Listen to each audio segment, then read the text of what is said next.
Today I'm going to tell you my story about overcoming dairy intolerance. My name is River Yo, and this is how it happened. I was in denial about my dairy intolerance for a very long time. I love cheese, love cheese, eat cheese every single day, and even when I was taking away other foods to try and, figure out my health, I could never lose the dairy because I just craved it so badly. So I was like, obviously I need it, and I'm so glad I'm not dairy intolerant because that would stink. Yeah. And so I remember being gluten-free, and if I went to something and they had pizza, I would take a few pieces and hide in the corner and peel the cheese off and just eat the cheese with the sauce and throw out the crust. And yeah, I really love cheese.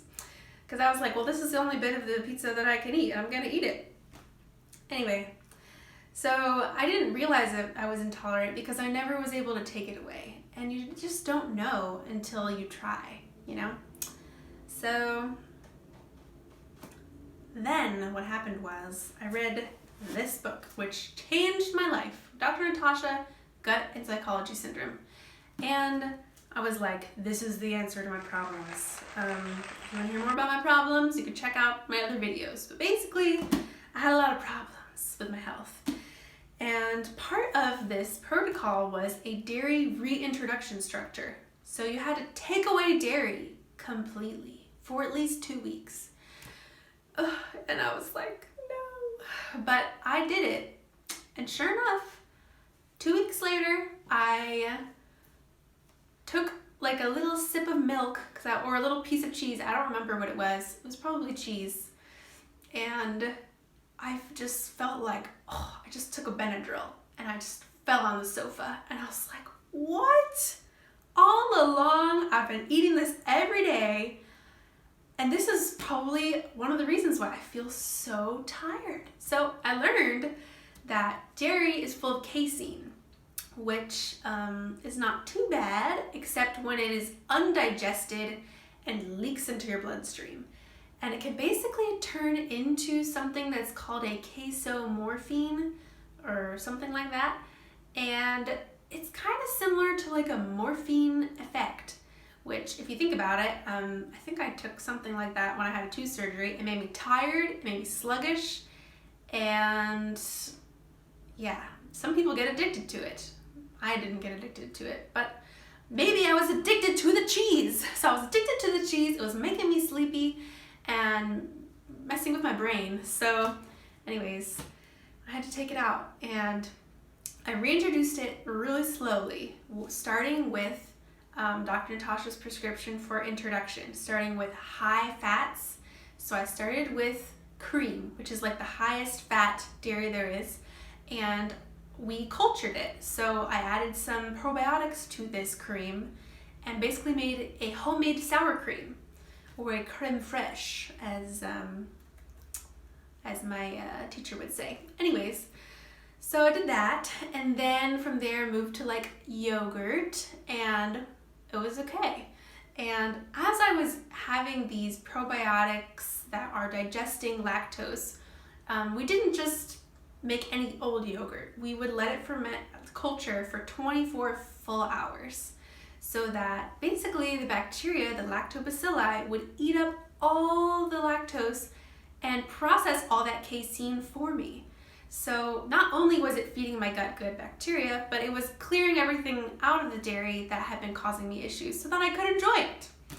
And I enjoyed it, let me tell you, because GAPS is hard and some nice light yogurt is comforting. So anyways, it was really good.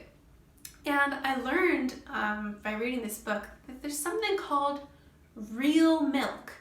And I had no idea that the milk I've been growing up on all my life is not real milk. Crazy. What is it? It's Franken milk, people.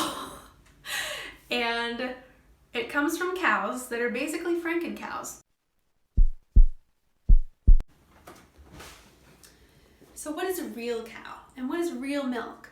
Real milk is milk that comes from a cow with no genetic abnormalities, like a Jersey cow or something like that.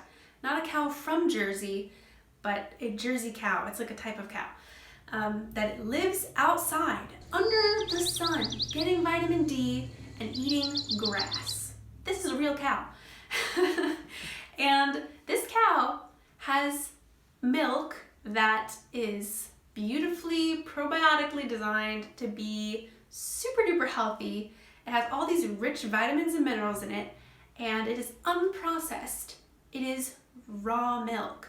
Now, a lot of people, when they hear the term raw, think like, ooh, that's dangerous. That's like raw meat. That's like raw eggs.